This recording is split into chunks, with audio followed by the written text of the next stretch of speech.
Hi, welcome to Procreate.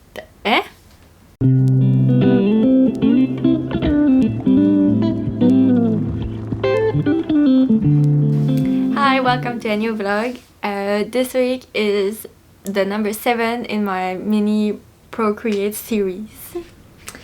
And this week is a new theme, not related to the cake anymore. We're gonna be making a simple repeat pattern using Procreate. Okay, so when I make patterns, usually I use Photoshop and Procreate at the same time. Photoshop makes it really easy to see like in live what your pattern is gonna look like, same as Illustrator. But if you don't have those, because Adobe is really expensive, you can still do everything in Procreate. It just takes a little bit of like a little bit more, not necessarily steps, but more trial and errors, because you don't see live what it looks like. You have to test it every time. But I'm gonna show you a website that I use to test my patterns that's really good, and it makes it easier than to just shrink the pattern in Procreate every time and like see if it's fine or not.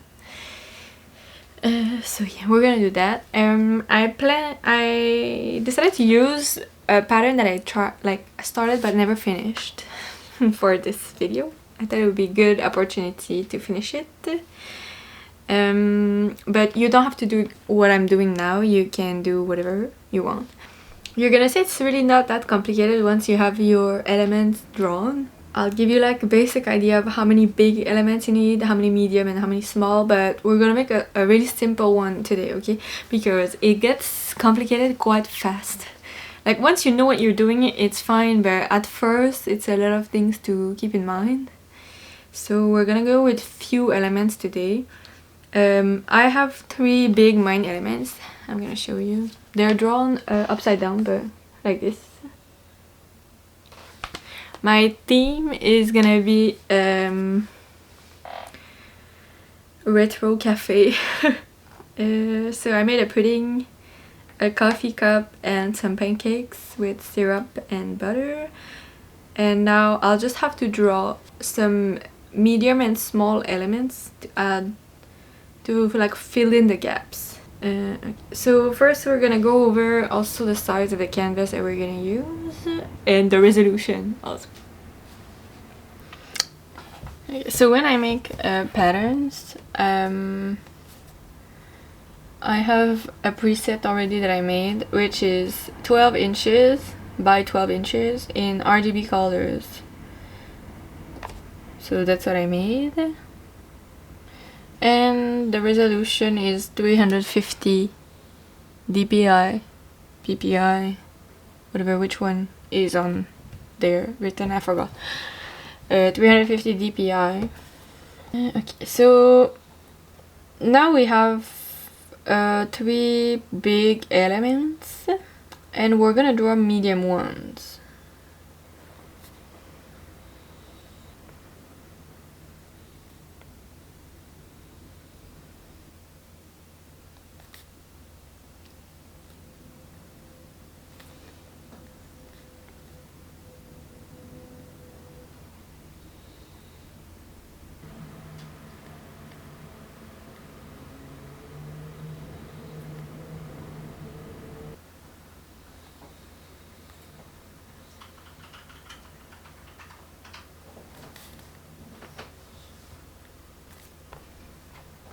Also, something important that I forgot to mention is that you have to have all your elements on separate layers. Important thing. If you forget and they don't touch each other, you can always cut them like later also. It's totally fine.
Okay, so we're gonna start with the mini little doodles I have now.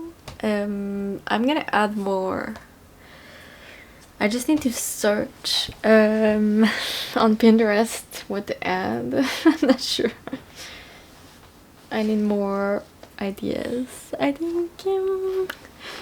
But yeah, I drew little cherry and spoon and some pancakes. I wrote delicious and retro cafe.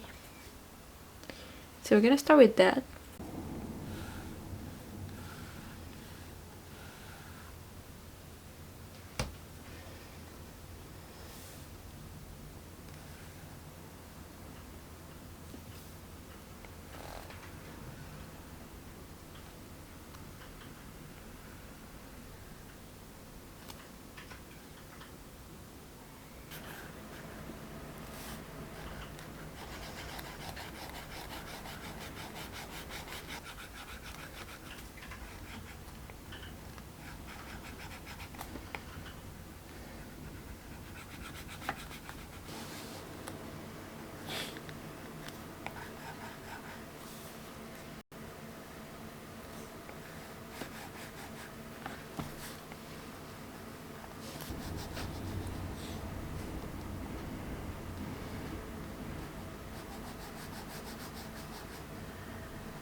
Okay, I think I have enough elements now, maybe. So it looks like this. Looks like this. So it's inspired by like a kisaten mostly, like a retro cafe. Like I wrote, that's why I didn't add any like diner inspired stuff. It's kind of similar but different. So the next step is gonna be to hide everything, all the layers, and then leave only the big elements. Okay. So here I left only my big elements, as you can see. And next what you're gonna do is add another. So we're gonna start with one first. So we're gonna add the boat. We're gonna start with this one. So what you do is you take your first big element and then you add a layer over it. And this layer we're gonna drop some color over it. And then we're gonna make it paler. Like this, maybe. And we're gonna group those two layers together. And then we're gonna duplicate this.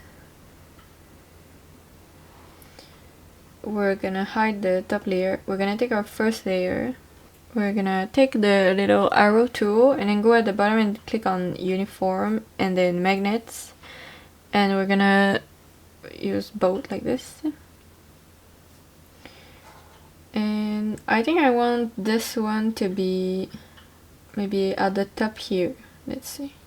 So now you see that half is cut and it disappeared, right? So that's why we duplicated the layer first. And then we're gonna duplicate this one again so we keep one version like that we're not using. Put it all at the bottom and hide it.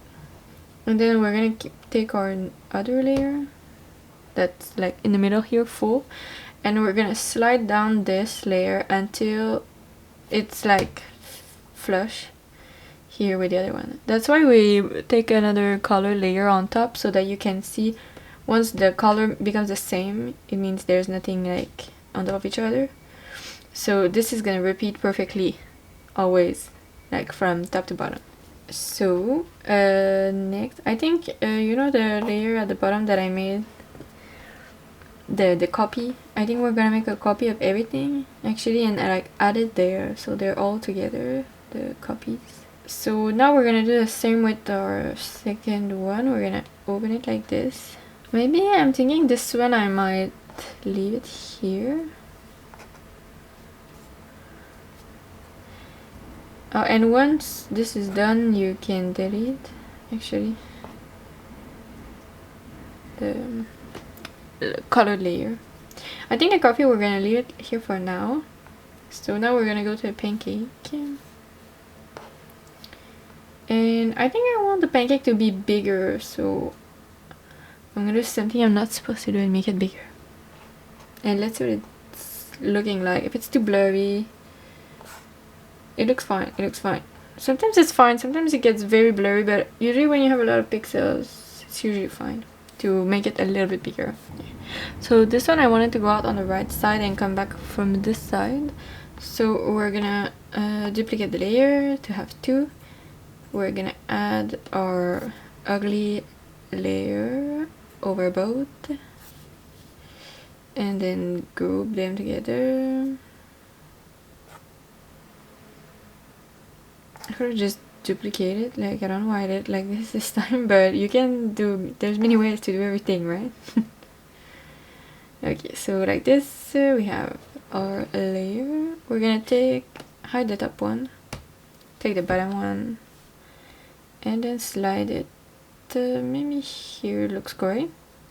And always make sure that the top here stays aligned, like, because if it moves up a little bit, everything is ruined and you need to start over. And then we're gonna take our second layer here and then move it all the way here. And I didn't duplicate it, so they're different colors, but you can see they don't overlap, so it's fine. And then we're gonna delete the ugly color. Okay, and then I think, you know, that I put this, I think I'm gonna move a little bit this mode. Oops. When you move the elements inside the pattern, you can undo the magnets. It's easier to move around.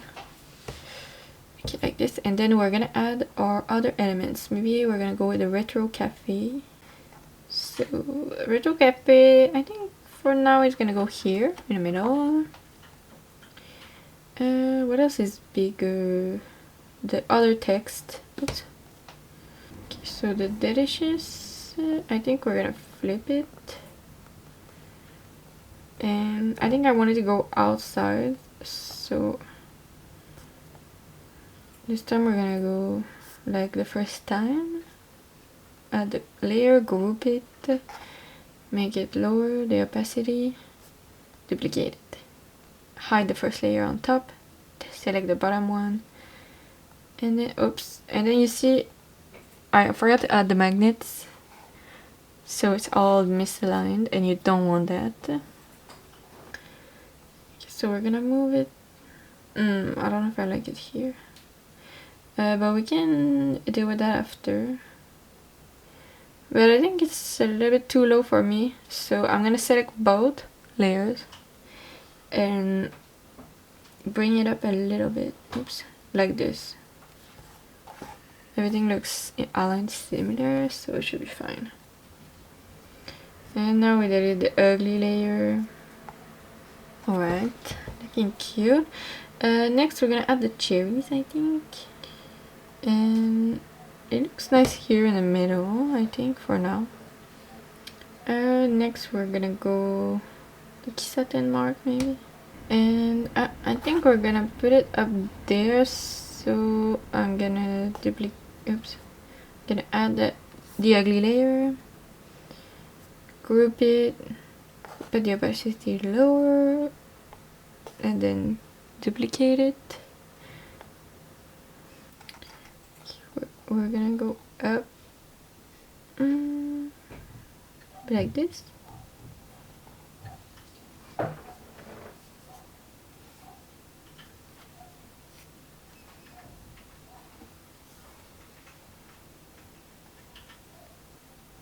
And then now the cup is too close, so we're gonna move it again like this. And then I think we should add something around here because it's a bit empty, so we're gonna add the spoon. I think I want to get out, so we're gonna add an ugly layer. And then we just have this left. Where should it go? Let's see. We're gonna test this first and see where there's an empty spot, and then we can add the remaining little element. So I'm gonna show you a way to test it directly in Procreate, and then a way to test it on the computer after. So we're gonna group all those elements together. The ones that are part of the pattern, don't group the like safety net at the bottom. And don't group if you have some elements left also. And then we're gonna duplicate that. We're gonna hide it, and then we're gonna flatten our duplicate so we can test it. And then we're gonna take the arrow and make it 1/4 in size, and then duplicate once, twice,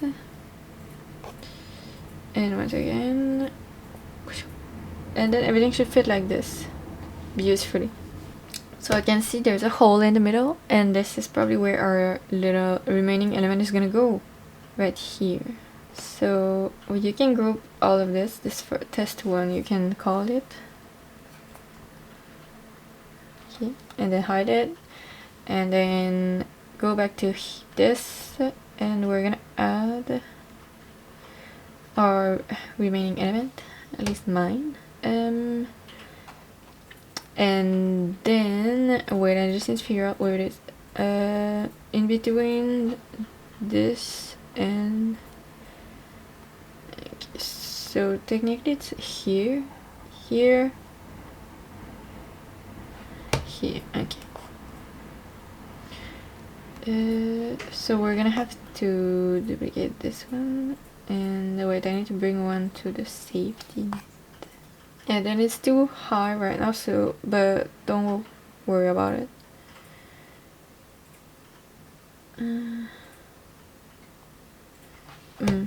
Maybe, yeah. And then second here, and then we're gonna select both and bring it down because it's too high. And the spoon, where's the spoon? I think we're gonna put the spoon a little higher. Okay, so we're gonna duplicate this again so we can do our test 2.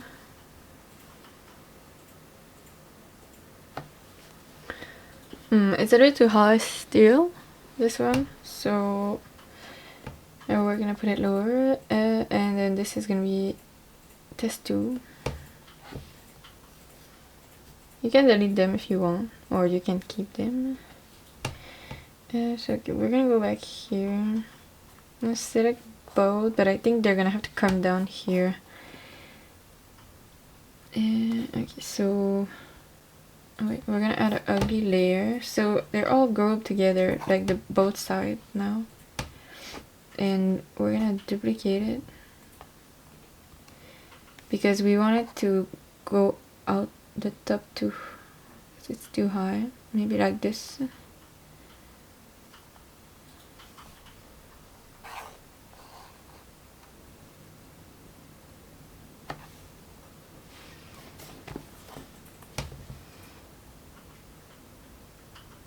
I guess it's fine for now. I mean, I don't mind it. I'm sure it could be better, but it's like a easy example of how to do. Okay, so now I'm gonna show you how to test it on the computer. It was really easy. It looks cute enough right now, in my opinion. So I'm gonna show you the link to the website I'm gonna show you now is gonna be in the description down below. And it's called amandabgracedesign.com. Yeah, you go to the seamless pattern tester, and then you can select full drop, half break pattern design. We did the simple one, so it's a full drop. And you just place your design here. So I'm just gonna send the tile we just made, Okay, so the tile we made is here. So you can see, just drop it and then it appears. It's there. Ta-da! So I did a fold up design. So when you do a fold up design and you have like here like squared items, it looks really like a brick style, you know, like you see the repeat easily. Like this pattern would probably be much better in a half drop repeat or a half brick, just because of the rectangle. I can show you an example of another pattern I made. This one is a half drop repeat, and as you can see, it looks much more well like distributed. The cakes are not all aligned, it like goes kind of in a diamond way, and the flow is much better. Like it's more pleasant to the eye in general to look at a pattern like this. But full drop repeat patterns are great also for like many things, like simple patterns with small designs. Like there's many things, many ways you can use them. I don't have my... So here is like other patterns I made before, more complex than the one we just made. So this is the first pattern I ever made. I would redo it. This one is also a full drop pattern. It divides in squares and like they're all aligned. You can see the cakes, they're aligned. So this pattern would probably be very cute if I redid it in half drop, so it's more like this one, like a diamond pattern style. But I think it still works well like this. This one is a half drop also. You can see the designs go in a diamond pattern. This one, I think this one was a simple drop like we just did. Like that's why I said it works well with really simple patterns that just repeats all the time.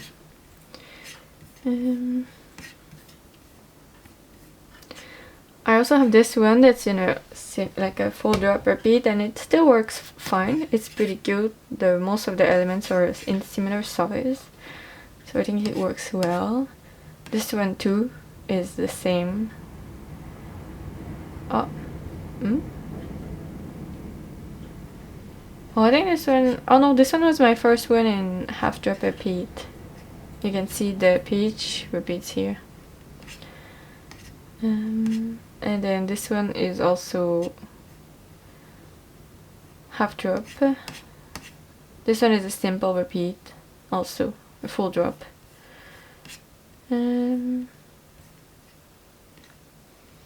This one I really like. I can't remember. I think it's full drop repeat, half drop. Kind of confused. Oh, my most complicated one is this one. This one is a half drop repeat, and it was for my mom's business. I really like it. We printed it on satin, and it looks very good. I really like the colors. It's really cute.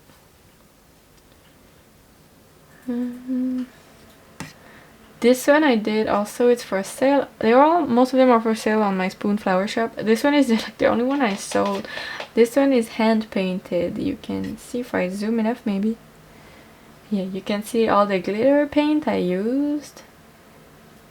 And I'm not sure I like the contrast with the background and the yellow and the green, but it looks like a popular one. I like the style though.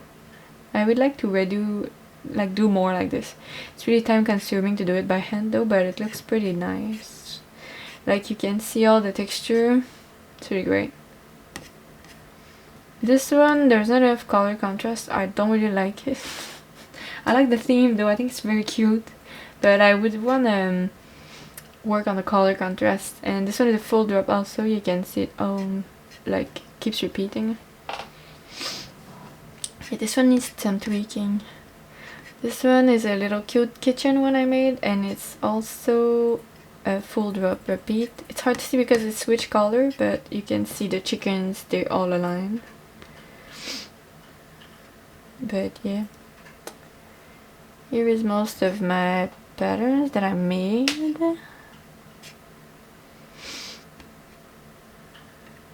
I didn't add this one yet, but this one is my most recent one. I think is getting better. So that's it for this week. I'm a little bit tired, but I try to still share some things. This one was requested by one of my friends.